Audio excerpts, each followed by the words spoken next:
Let me guess. You can understand English speakers perfectly well when they talk at this speed. However, when it's harder to understand them, let me help. Good morning, good afternoon, and good evening. Welcome to Bookish English. Before we start this video, be sure to subscribe because we make new videos all the time, and I don't want you to miss any.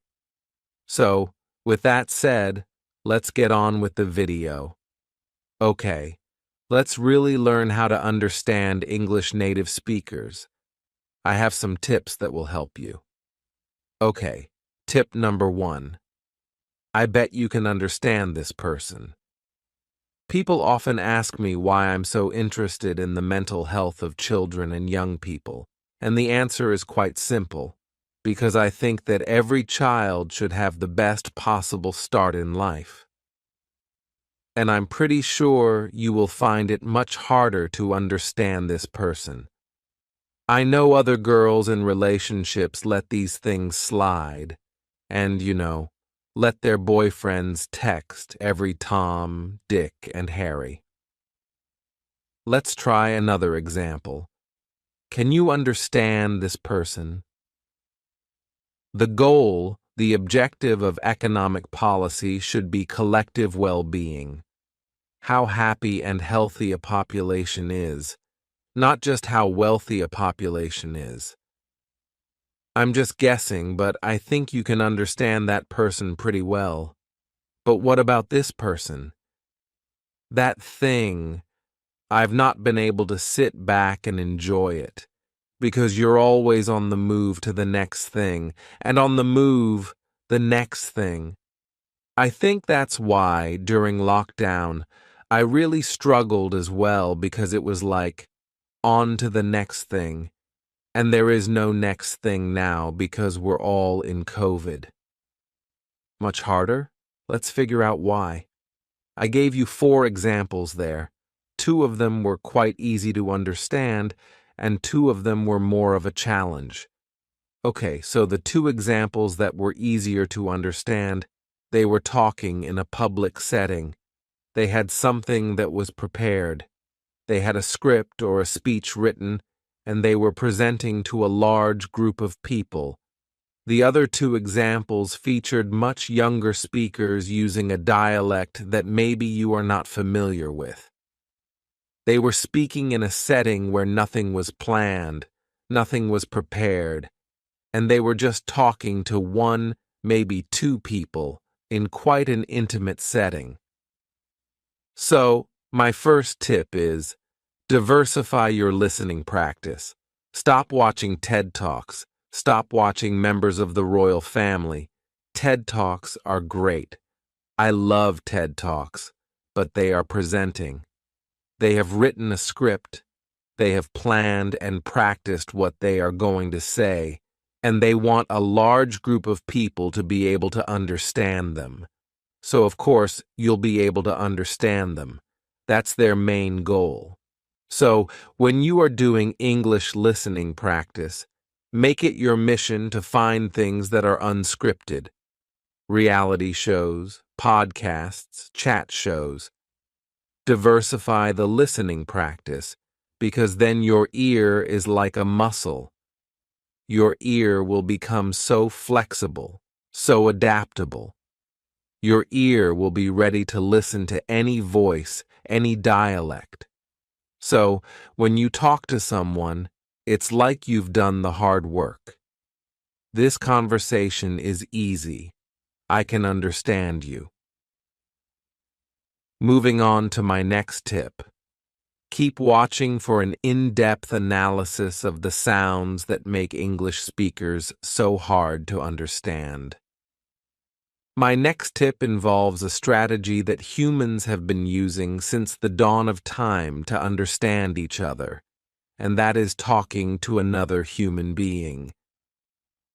So, I want to recommend a resource that I myself have used for the last 3.5 years. Without a doubt, one of the best and most effective ways to improve your English listening quickly is by actually speaking to an English native.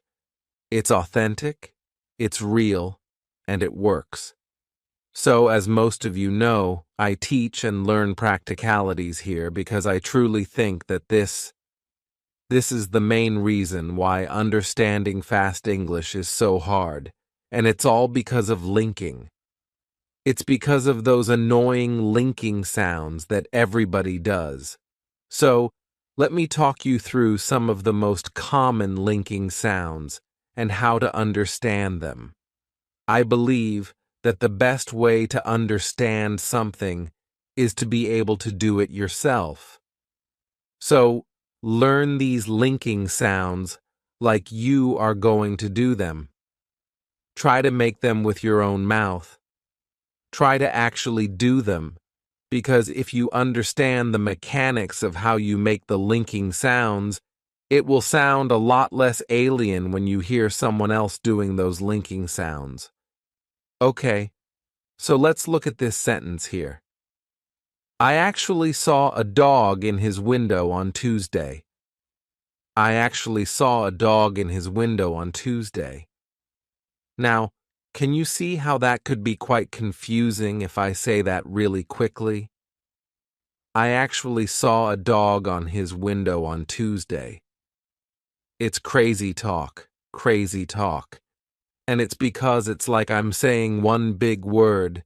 There are no gaps in the middle. It's just one long word. So, let's talk through the linking sounds. So the first one we've got is I actually. Now no one says I actually. They don't put a gap in the middle. What we do, definitely in a lot of accents in the UK, definitely in standard English. Most of these links are based on standard English, but a lot of them are international. Lots of different dialects use these linking sounds. So, when you've got I actually, how are we going to link that?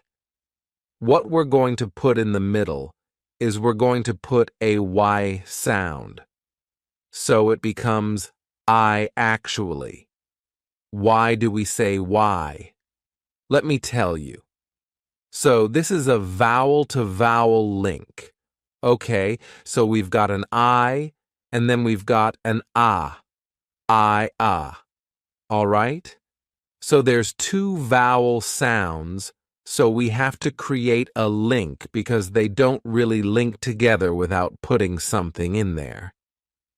I ends wide. Because when we do I, it's like we're ending on a smile. And this is the same for A and E. So, when you've got this wide vowel, smiley vowel, let's call them smiley vowels, then to get to the next word, if it starts with a vowel, you have to put a y, because it's easy to, because our mouth is already wide, and when we do y, it's a wide sound as well. I smile, y. Actually, y, and you just release it. I actually, like that. Okay, moving on to the next linking sound in this sentence. I actually saw a dog. Hold on a second. I definitely just did an R sound. I actually saw a dog. I can't see an R there. Can you? Am I? I can't see an R, but I said an R. And that is because we have a feature called an intrusive R. Now, if you are only concerned with understanding American speakers, don't worry about the intrusive R. But if you want to understand a lot of people from Britain, you need to understand what the intrusive R is. So, the intrusive R is when we insert an R to link to the next word, even though there's not an R written there. We just put one in. And this can be extremely confusing when you're listening to fast English because you've definitely heard an R. Hold on, there was an R there. What's going on? But there isn't. We've just put one in to help with linking. So let's look at the example. I actually saw a. The reason why we're doing an R here is because we have the OR sound of saw and then an A. We have another open vowel sound, saw a. So, if we didn't have the linking R, the intrusive R, it would sound odd. It would sound like, I actually saw a. We would have to put a gap in there, but we don't like putting gaps in when we speak. It's annoying. So, actually, saw feels like it should rhyme with door, right? It's the same sound. Saw, door. Look at the word door. There's an R on the end. Okay, so actually, this sound feels like it ends in an R. The word saw kind of sounds like it ends in an R, and that is why we are using the R sound. In a lot of UK dialects, if you have a word that could end in an R, it sounds the same as a word that ends in an R followed by a vowel. We're probably going to put an intrusive R in there. For example, my name is Laura. Laura. It ends on a schwa, but what other words end in a schwa in English? We have mother, father, water, better. Oh, look, R, R, R, R, R. So that schwa sound sometimes is spelled like So if I have to link my name to something else that's a vowel, I have to put an R in there. So I say, Laura is. Laura is great. So push yourself. Try to do the intrusive R. Try to make that sound. Get familiar with it. Get comfortable with it. Learn how it works. Imagine you are an actor, learning an accent for a role or something. And if you can do it, you will definitely understand it when you hear it. So now we have this. I actually saw a dog. In. Now the next link is a little bit easier because we have a hard consonant, dog, and then a vowel. When you've got that hard consonant followed by a vowel, just push the two together like it's one word. So instead of saying dog in, you're going to say dog in. So it's like the second part of that sound is gin. You've put the G in front of the next word. It's one sound. I actually saw a dog in. Now, the next linking sound is kind of UK specific as well because a lot of the time in the UK, we will drop our H's. You will hear this in parts of London, places like Liverpool, Birmingham. Sometimes, we just don't like the H. So, for example, here, instead of saying in his, we're probably going to say in is, in is, in is. We've taken away that H completely, and we've made it into one word. I actually saw a dog in his. We just smush everything together. Everything's just connected. I actually saw a dog in his window on Tuesday. Didn't stop once. So, how can you practice this? How can you learn how to do this? I have one very simple technique for you. I want you to say a sentence like a song. When you listen to singers, everything is connected. Everything goes like this. It doesn't stop. It just goes like this. There are no gaps in there. So, if we sang this sentence, I actually saw a dog in his window on Tuesday. It doesn't have to be a tune or anything. It can be straight. I actually saw a dog in his window on Tuesday. Make it one continuous sound. Don't stop the sound. So, practice speaking in songs. So, read a book, but sing it. That's my best advice for you. Sing. Connect things together. You've got to become best friends with linking sounds if you want to understand fast English. Okay, moving on to my next tip. If you want to understand fast-spoken English, especially with speakers from the UK, you have to be prepared for the schwa. Okay, the schwa is everywhere. It's the most common vowel sound in British English. It happens all the time, and if you're listening to someone speaking, it might just sound like you're hearing the same sound over and over again, and it can be very hard to differentiate. Okay, so that was a schwa, but it's an O. That was a schwa, but it's an A. That's all over the place. Okay, so if you are not familiar, a schwa sounds like this. Uh, uh, uh, uh. It's not a very cheery sound. It's not very happy. It's pretty miserable. Staying alive, staying alive. It's just neutral. Nothing happens with the mouth. Nothing happens with the tongue. In a standard English dialect, this sentence would sound a little something like this. I was a doctor for 2 years, a teacher for 4 years, and then an administrator because I love change. Did you hear that all the way through? And a schwa doesn't have to be one letter. A schwa isn't always an A or an E. It's very hard to spot because they just happen all the time. So, for example, in a word like doctor, teacher, these or ending words, that will be a schwa. So, doctor, teacher, administrator, that will be a schwa. Also, the word for, a lot of the time, we don't complete that sound. We just go fa. A doctor for 2 years, a teacher for 7 years. We're not even completing the word. We're just saying fa. Also, the word was can become was. Was, was. Use. I was a doctor. I was a doctor for 2 years.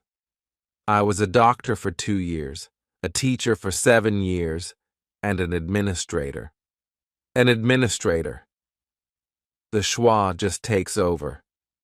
So you have to be prepared to hear it, and you have to know when to do it and how to do it. So do some research, practice. Become, like I said, like an actor who's learning an accent.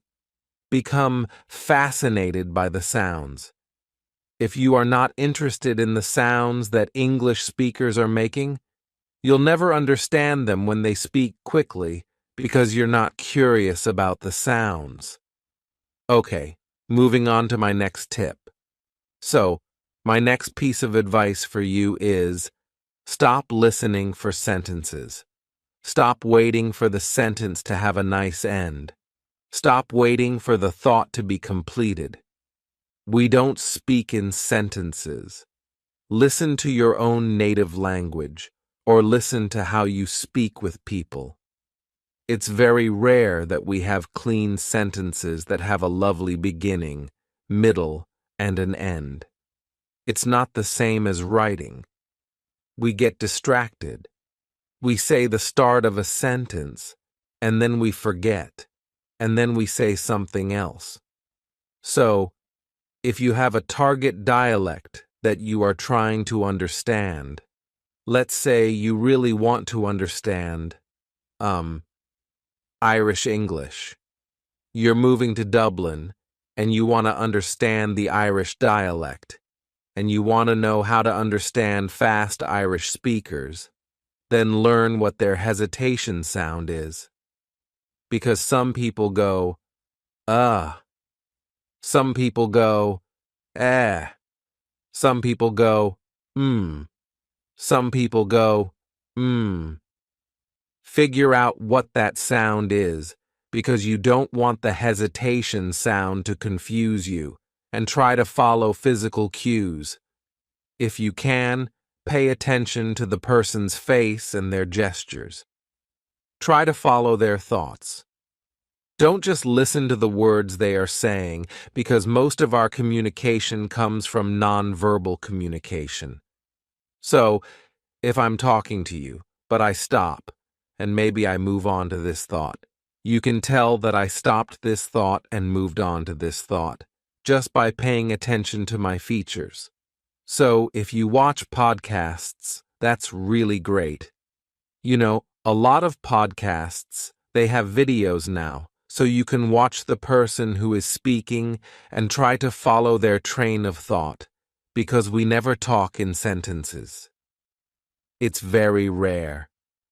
So, this is another reason why I don't want you to watch anything scripted, because when it's scripted, beginning, middle, end, beginning, middle, end. But that's not how we speak in everyday life. Okay, moving on.